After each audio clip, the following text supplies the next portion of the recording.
Praise the lord.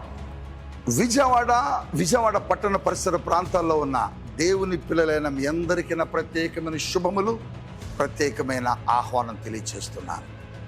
Calvary మార్గం Paul Prithvi ministries వారి నిర్వహణలో ప్రతి నెల మొదటి మంగళవారం ఉదయం 9 గంటలకు పరిశుద్ధాత్మ తైలాభిషేక స్వస్థత విడుదల ఆరాధన జరుగుతున్న సంగతి మీ అందరికీ తెలుసు. జూన్ 2వ తేదీ ఉదయం 9 గంటలకు ఈ ఆరాధన ప్రారంభమవుతుంది. స్థలం father Devayya auditorium, Andhra Loyola college, Vijayawada. ఇప్పటికే ఈ ఆరాధనకు వేల మంది ప్రజలు పాల్గొని దైవ దీవెనలు పొందుకున్నారు, బలమైన దేవుని శక్తిని పొందుకున్నారు. అపోస్తులు ఆది కాలంలో జరిగిన అద్భుతాలు తిరిగి మా ద్వారా పరిశుద్ధాత్మ దేవుడు ఈ కాలంలో జరిగిస్తున్నాడు. నువ్వు కూడా పొందుకోవాలని ఆశ ఉందా? కలిసి రండి, దైవ కార్యాలు పొందుకోనండి. Praise the lord. విజయవాడ మరియు పరిసర ప్రాంత దేవుని ప్రజలారా, మీ అందరికీ నా హృదయపూర్వక వందనాలు తెలియజేస్తున్నానండి. పాల్ పృథ్వీ మినిస్ట్రీస్ నుండి ప్రతి నెల పరిశుద్ధాత్మ తైలాభిషేక స్వస్థత ఆరాధన విజయవాడ పట్టణంలో జరగడం మీ అందరికీ కూడా తెలిసిన విషయమే. మరలా ఈ నెల అనగా జూన్ నెల మొదటి మంగళవారం మరి జూన్ 2వ తారీఖు ఉదయకాలం 9 గంటలకు పరిశుద్ధాత్మ తైలాభిషేక ఆరాధన జరగబోతుంది. స్థలం Andhra Loyola college, father Devayya auditorium. దేవుని బిడ్డలారా, ఇప్పటికే ఈ ఆరాధనలో వేలాది మంది ప్రజలు పాల్గొని ఎంతగానో దీవించబడుతున్నారు. అలాగే మరి ఈ నెలలో ఇంకా అద్భుతమైన రీతిలో పరిశుద్ధాత్మ దేవుడు కదలబోతున్నారు. బలమైన దైవ కార్యాలు, అద్భుత కార్యాలు, ఆశ్చర్య కార్యాలు పరిశుద్ధాత్మ దేవుడు జరిగించబోతున్నారు. శక్తివంతమైన ఆరాధన జరగబోతుంది కనుక మీరందరూ కుటుంబాలతో కదిలి రండి, దైవ దీవెనలు పొందుకోండి.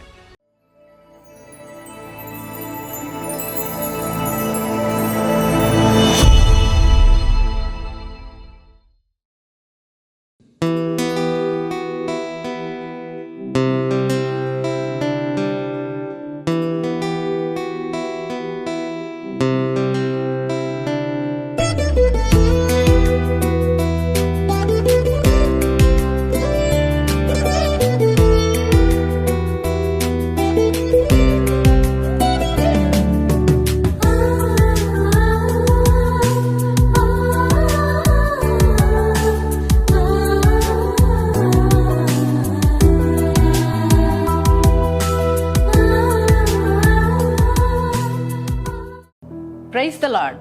యేసుతో ప్రతిదినం అనే ఆధ్యాత్మిక కార్యక్రమానికి మిమ్మల్ని ప్రేమతో ఆహ్వానిస్తూ మీ అందరికీ నా హృదయపూర్వక వందనాలు తెలియజేస్తున్నాను. దేవుని పిల్లలారా, మరి ఉదయమే లేవగానే దేవుని మాటలు వినడం మనకెంతో ఆశీర్వాదకరం కదండి. మనం బ్రతుకులో ఎన్నో పోరాటాలు, ఎన్నో కష్టాల మధ్యలో, ఈ కడగండ్ల మధ్యలో మరి ఎవరి మాట వలన ఆదరణ లేక బాధపడుతున్న సమయంలో ఉదయం మాట వింటున్నప్పుడు హృదయంలో ఒక ఆదరణ, ఒక ధైర్యం, ఒక ప్రోత్సాహం కదండి. మరి ఈ వాగ్దానాల ద్వారా దేవుడు మనల్ని ఎంతగానో ప్రోత్సాహపరుస్తున్నాడు కదా. మరి ఈ దినం కూడా దేవుడు ఒక శ్రేష్టమైన వాగ్దానాన్ని మనకిచ్చున్నారు. ఆ వాగ్దానం ఏమిటో చదువుకుందామా? ఆది కాండము 26వ అధ్యాయము 3వ వచనాన్ని చదువుకుందాం. నేను నీకు తోడయుండి నిన్ను ఆశీర్వదించదను. Praise the lord. ఎంత చక్కటి మాట మరి మాట్లాడుతున్నాడు ప్రభు. ఈ వాగ్దానం ఇస్సాకుకి దేవుడు అనుగ్రహిస్తున్నాడు. మరి ఇస్సాకుతో దేవుడు మాట్లాడుతున్నాడు. అబ్రహాము మరణించిన దినాలలో మరి ఇస్సాకు ఒంటరైపోయిన పరిస్థితుల్లో, ఒక ధైర్యాన్ని కోల్పోతున్న పరిస్థితుల్లో, ఎవరి తోడు లేదే అని బాధపడుతున్న ఆ యొక్క పరిస్థితుల్లో ఇస్సాకుతో దేవుడు మాట్లాడుతున్నాడు. ఇస్సాకు, నువ్వు భయపడకు, దిగులు పడకు, మీ నాన్నగారు లేరని భయపడొద్దు, నీ తండ్రి లేడని దిగులు చెందబాకు, నేను నీకు తోడుగా ఉంటా, నీకు తోడుగా ఉండి నేను నిన్ను ఆశీర్వదిస్తాను అని ఇస్సాకుకు దేవుడు వాగ్దానం ఇచ్చాడు. వాగ్దానం ఇచ్చి ఇస్సాకు పరాయి దేశంలో ఉన్నప్పటికీ కూడా ఇస్సాకుకు తోడై ఉండి ఆ గెరారు ప్రాంతంలో మరి ఇస్సాకును 100 ఆశీర్వదించాడు. దేవుడు ఏ మాట చెప్పారో ఆ మాటను నెరవేర్చే దేవుడై ఉన్నాడు. మరి ఎవరు లేరని బాధపడుతున్న సమయంలో దేవుడే ఇస్సాకుకు తోడై ఉండి ఆయన్ని ఆశీర్వదించాడు. మాట ఇస్తే తప్పనివాడు కదా దేవుడు. మరి అదే దేవుడి ఉదయకాలం నీతో కూడా మాట్లాడుతున్నాడు. ఎవరు తోడలేరని బాధపడుతున్నావా? ఈ సమస్యలు ఎలా ఈ అప్పులు ఎలా తీరుతాయి, ఈ యొక్క ఆర్థిక పోరాటాలు, ఈ కష్టాలు, ఈ నష్టాలు, శోధనల సమయంలో నాకు ఎవ్వరు తోడలేరే, నా జీవితంలో ఆశీర్వాదం లేదని బాధపడుతున్నావు కదా, నీతో కూడా దేవుడు మాట్లాడుతున్నారు. నేను నీకు తోడై ఉంటా, నిన్ను నేను ఆశీర్వదిస్తానని దేవుడు నీకు వాగ్దానం ఇస్తున్నాడు. దేవుని బిడ్డలారా, ఆయన మాట ఇస్తే తప్పడు. నీ జీవితంలో కూడా తను నిశ్చయంగా నీకు తోడై ఉండి నిన్ను ఆశీర్వదించే దేవుడు. వ్యక్తిగతంగా, ఆర్థికంగా, ఆత్మికంగా, కుటుంబ పరంగా, బిడ్డల పరంగా, వ్యాపార రీత్యా, మరి నీ చేతి పనుల రీత్యా, అలాగే మీ జాబ్స్ విషయంలో అన్ని నీకు తోడై ఉండి నిన్ను ఆశీర్వదిస్తానని దేవుడు మాట్లాడుతున్నాడు. ఇంకా భయపడద్దు, ఇంకా దిగులెందుకు, ఇంకా కృంగుదలెందుకు. నీ దేవుడు నీకు తోడయండి నిన్ను ఆశీర్వదించబోతున్నాడు. అందును బట్టి దేవుని మాట నమ్ముతున్నారా? ఈ వాగ్దానాన్ని బట్టి యేసయ్యకి థ్యాంక్స్ చెప్తారా? యేసయ్యా, నిన్ను నేను నమ్ముతున్నా, నీ వాగ్దానాన్ని నమ్ముతున్నా, నాకు ఈ వాగ్దానం నెరవేర్చబోతున్నందుకు వందనాలు యేసయ్య అని మరి యేసయ్యకి థ్యాంక్స్ చెప్పండి. ఎంతమంది ఈ వాగ్దానం మీరు రిసీవ్ చేసుకున్నారో మీ అందరి జీవితాల్లో ఈ వాగ్దానం దేవుడు నెరవేర్చునుగాక. ప్రార్థన చేసుకుందామండి.